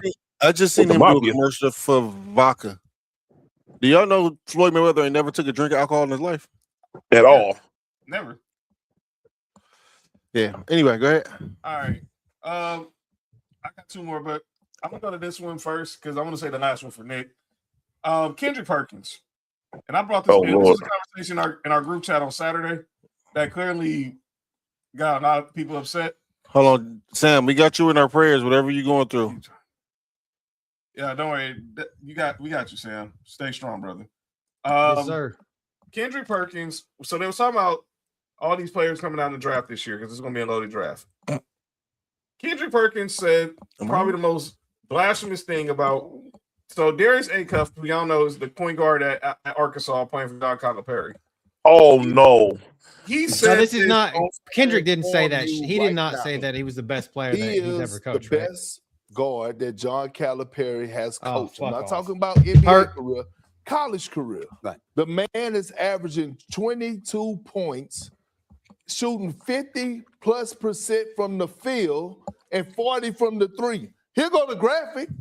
This is all the guards, notable guards that John Calipari has coached. Look at the averages. I Damn. believe he just won 7 consecutive SEC Freshmen of the Week. Yep. On the verge of winning SEC of the year. Player of the year. Okay. Let me ask before you continue. So just so you know, again, I'm not looking at stats for this particular question. I'm looking at an eye test from a skill level perspective, ball handling, passing skills, yeah. shooting ability, whatever. Give it to me from that. He's averaging 6 assists. Okay. So not only is he getting Nah. his, he's making guys around him better. And I'm Hey, man, cut about this to shit blow off, y'all man. mind with this one. So let me- hold on. Perks, get your own foot out your mouth. What are we Dog. talking about? Hold up. Let me start this first because me and Fat got in a serious debate. My boy Fat got in a serious debate. Our boy Bass about this. That's why I brought it in the group chat with y'all on Saturday. So let me just run off some of the guards John Calipari's coached over his 30-year career. Wait, John. Before you do that, let me say this. Get nostalgia out your mind, but go ahead. I'm not. It has nothing to do with nostalgia. Go ahead. DeJuan Wagner, Derrick Rose, and let me tell you, and I'm gonna run this. Derrick Rose, Tyreek Evans, and John Wall, 3 back to back to back. Them niggas was nice in college. Yeah, Derrick Rose and Tyreek All of them. Evans at Memphis, and then he left Memphis and went to Kentucky, and his Oh. first year he had John Wall. God, nigga, John Wall was incredible in college. Yeah. And I'm not taking nothing from this A-Cup kid. This kid can ball. This nigga can hoop. Don't tell me he was better than Memphis Derrick Rose. I got a question though. What's up? And I'm not saying he is, but why not? Why not? I don't think from the numbers wise, yes.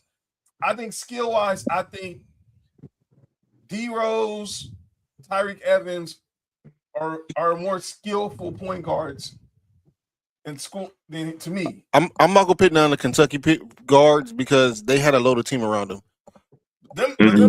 You can't name nobody else on the Darius Acuff team.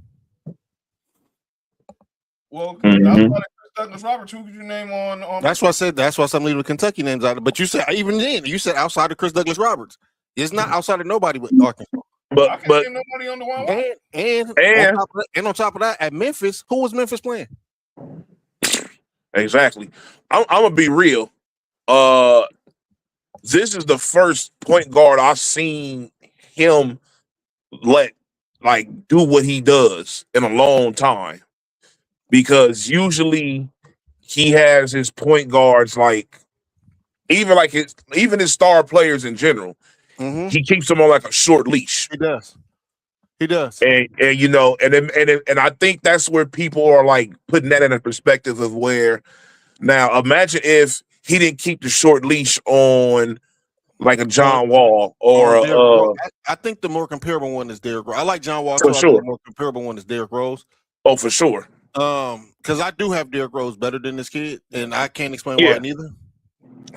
You know what I'm saying? But Let's just stick with keep the Kentucky guys out because I think he was better than Jamal Murray in college. I think he was better than SGA and Devin Booker because they weren't who they were in the pros. But let's stick with the early caliber. Devin Booker got put on the short leash too. Right. What up, Noodle? What's up, Noodle? What are you taking this kid over Dewan over 01 Dewan Wagner? I think the only nice. That's the only person I'll probably take him over is Derrick Rose. If you allow Derrick Rose to do what this kid is doing, oh yeah, I probably Derrick Rose. I'm not mad at Dewan Wagner, but I also feel like, and I say this a lot of times when we say who's the GOAT, it's a lot of nostalgia in that. It's our time. It's who we attach to. And I think that's why we feel so high about who we grew up with.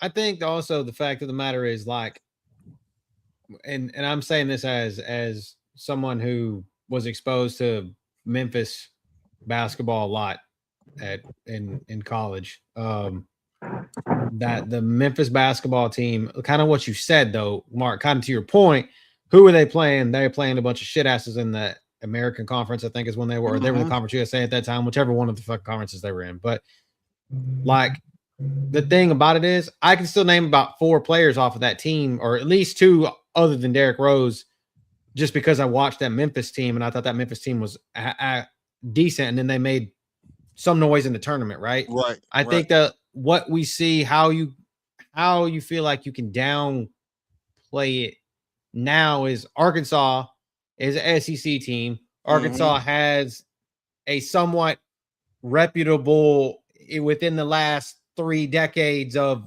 being a team that was either in a tournament, gone in pretty far in the tournament, or won the tournament.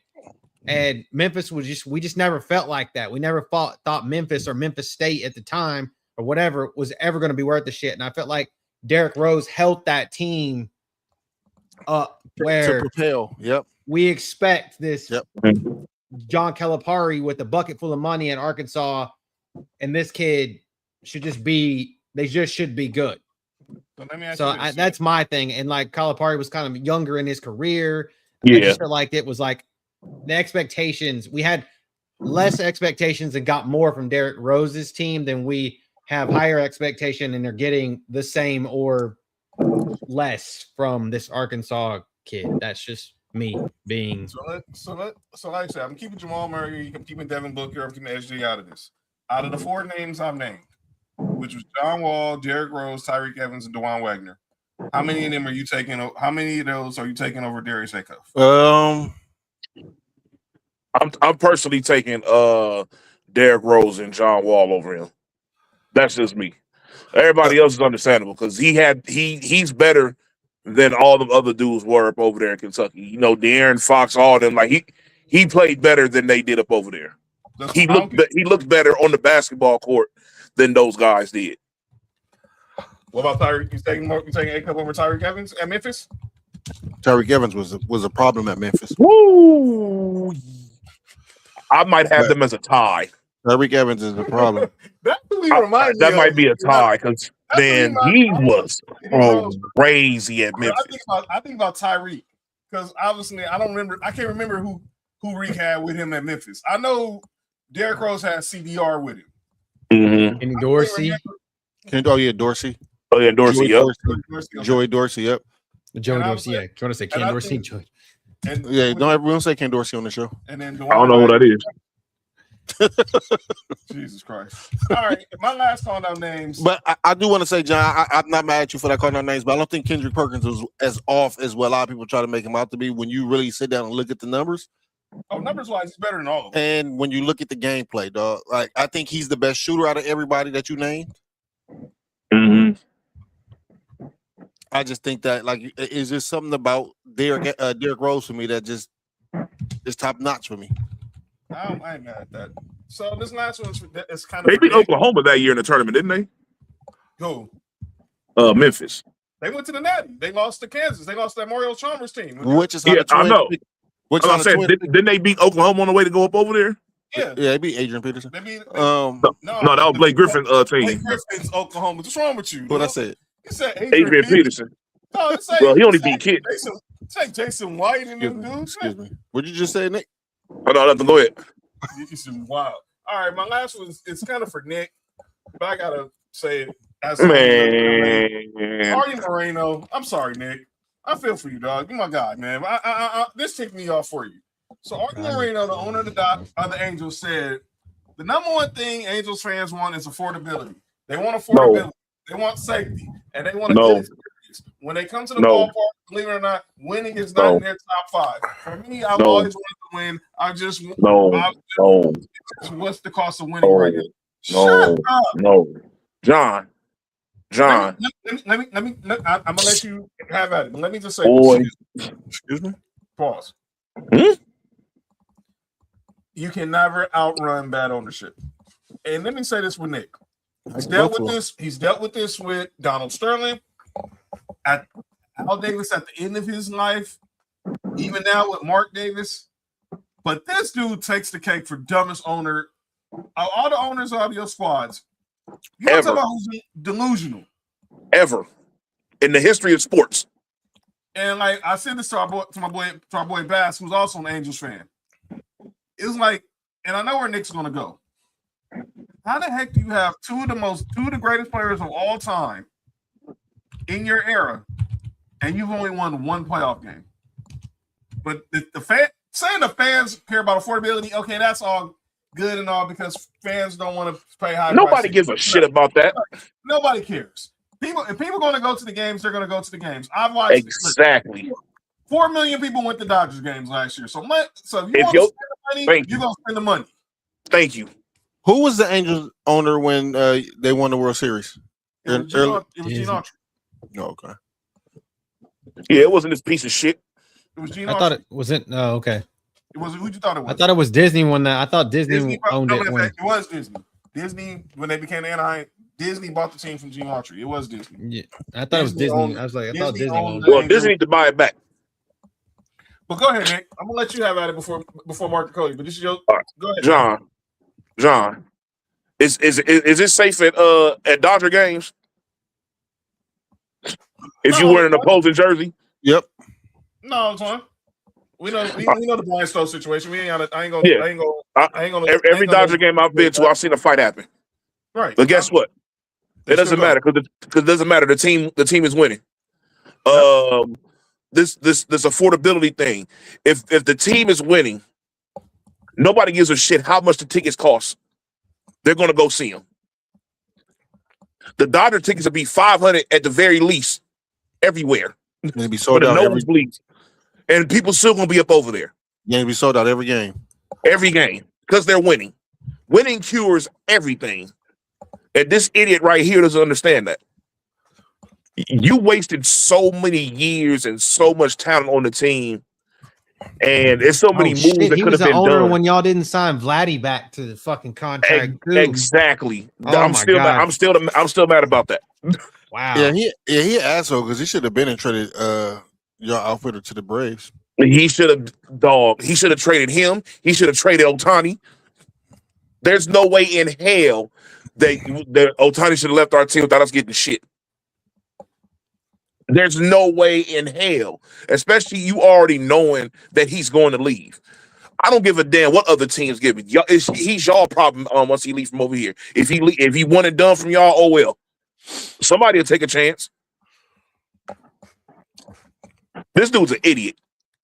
It's not. What do you mean when it's not a problem? You know how crazy it sounds for you to tell a fan base that they don't think that winning is a priority and you still expect them to spend money up over there? Yep. They playing. I refuse. Look, I've thought about going to it. I have been to an Angel game in years, and I will not go to one as long as this dude is is the owner of the team. I refuse to. This is crazy.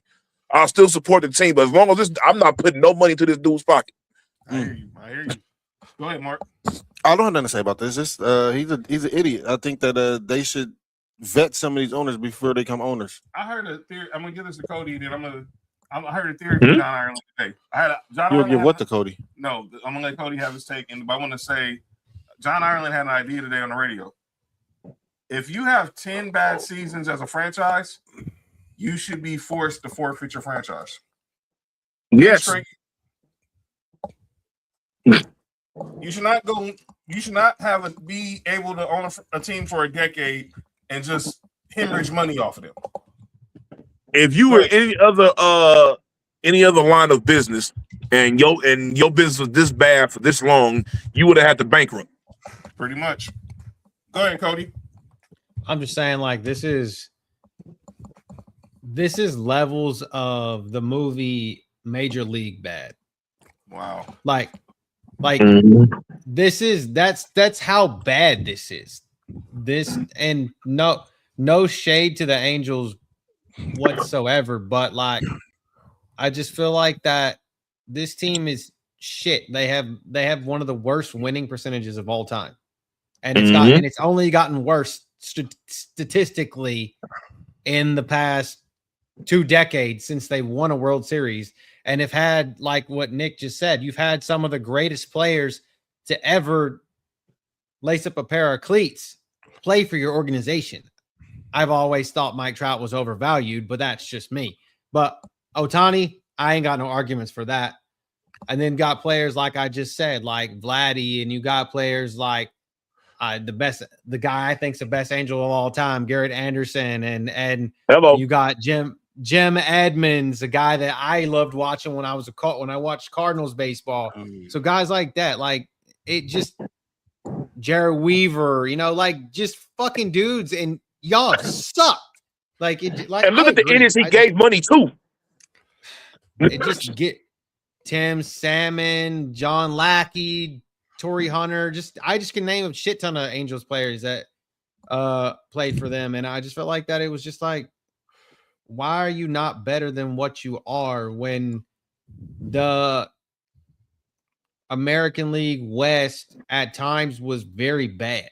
Was down. Before the Astros got there, when the Astros were still in the National League Central, the AL West was ass. No, Seattle wasn't very good. Y'all were okay. You got the A's been bad. The A's have just been terrible for decades, for a long time, and like that's just, it just makes no sense. It just and the makes Rangers no was sense. bad.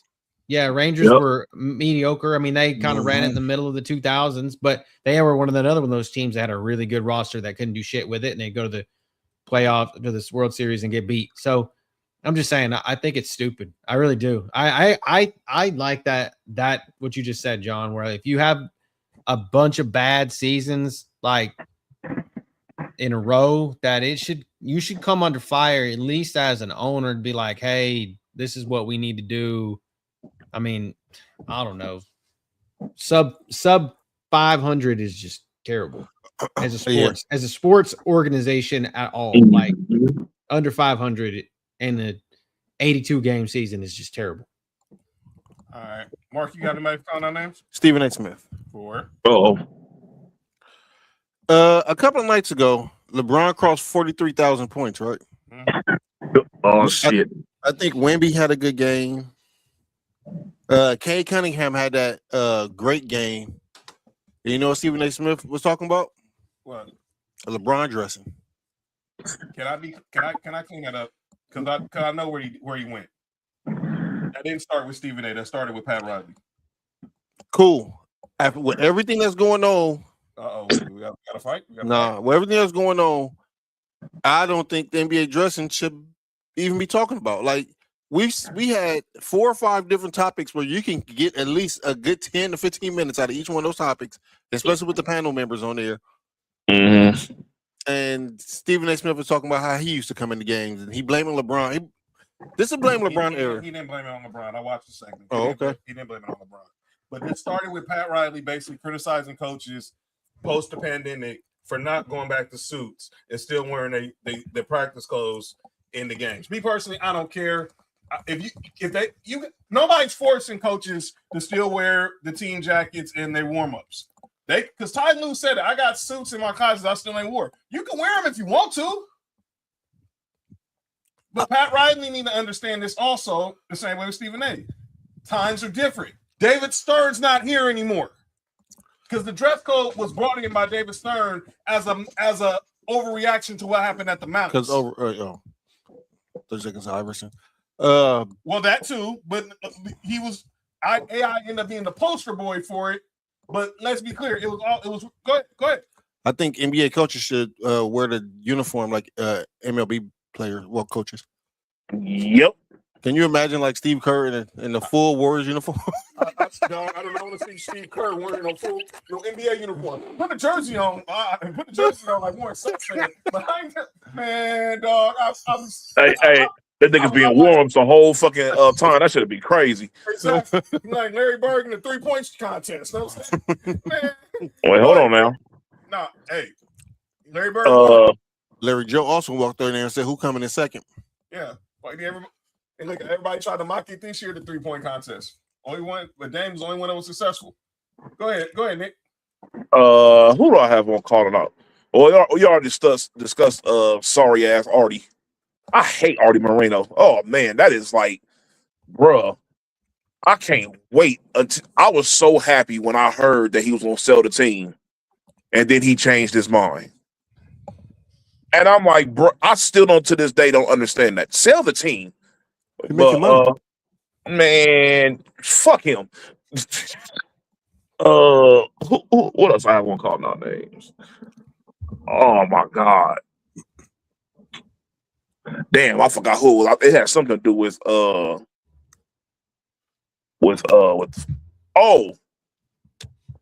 have the media on calling our names in general. Go ahead.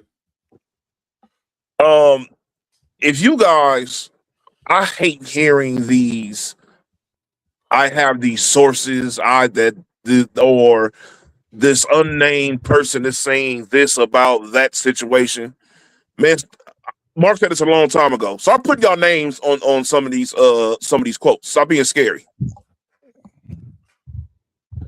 It's getting ridiculous, and it's going to start getting worse and worse the more we close to the draft. And it'll be the same way for both basketball and football. You're gonna start hitting these unnamed coaches and unnamed general managers, or somebody in the front office saying this off the wall crazy shit about somebody. It's gonna have no name on it.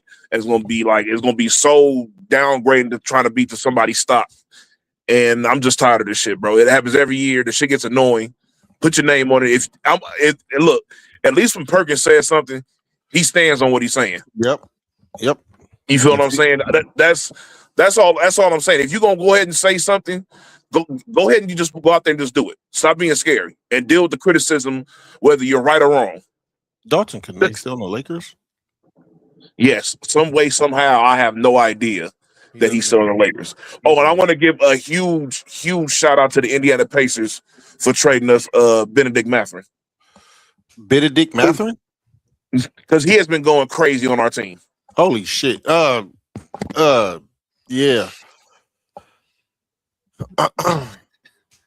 Welcome back to chaos. Yeah. Ben Mathurin is balling for y'all, dog. I love Zubats, man. But look, that looks like a good trade. It looks like a really good trade. Hey, man. You gotta bring somebody young up over there, man. We were in a predicament where we couldn't get any youth on our team. We didn't have no draft picks because of the fucking Paul George trade. And you can only get so many second rounders. That's hopefully they eventually do something and they don't. So it's like, you gotta you got to make moves against some of these young guys. You know, we got lucky that he was in a predicament where it's the same thing with Kuminga going up over there to Atlanta. And Kuminga dropped like 25 tonight in his first game with Atlanta. Damn, so you turn over there, Orlando start going crazy. Go figure. All right, Coach, you got anybody for calling our names before we get up out of here? I do not. Other than the fact that the media, like you said, just stop talking shit. All right. Exactly. So we're going to get up out of here. We'll be back on Friday, talk some more NBA. First day of the combine is Thursday. Any news or updates out of there, we'll definitely bring them to you on Friday. Bring them out. With me and Mark. Stay tuned. I might have an announcement about Sunday Night Lights Hoops Edition. Oh shit! But we'll see when it's a certain game that's going to be on the schedule in a couple weeks. I might want to do a watch along for, but we'll see how the schedule permits. How Daddy Daughter Day goes. So to let you know about that. But Sam, you know, you too, brother. Wherever you're going through, you know, we're here for you. We'll see y'all Friday. Check me out tomorrow. Me and Trail Sports Street Wrestling. Check out rest of the CCN crew. Obviously, Humble Roses is on hiatus right now. Check out Marks with Mikes. Check out Main Event Mamas. Check out the Mimi Morning Show. Check out Best in the World with Trail and Dale on Thursday. But check us out. Shout Friday. out to Uncle Allen. And if you know, congratulations to the great AJ Styles. You know what I'm saying? And good. So check us out Friday for Sports for You, and then Saturday Sports for You Wrestling, the Elimination Chamber watch along. Subscribe, YouTube, follow us on X, Instagram, and TikTok, and Facebook at Sports for You Podcast. And we will see y'all on Friday. This has been Sports for You. I'm John. That's Mark. Yep. That's Nick Freeze. That's Cody. And we'll see y'all Friday. Peace out, everybody. For you, from the coast to you, 3 LA minds talking what we do. From the streets to the stats, from the bar to the chat. Sports for you. Yeah, we run it like that. Hit that link, lock that feed, John. Nick, all that you need. Sports for you. Every day, new seed. From LA roots to the whole world's league.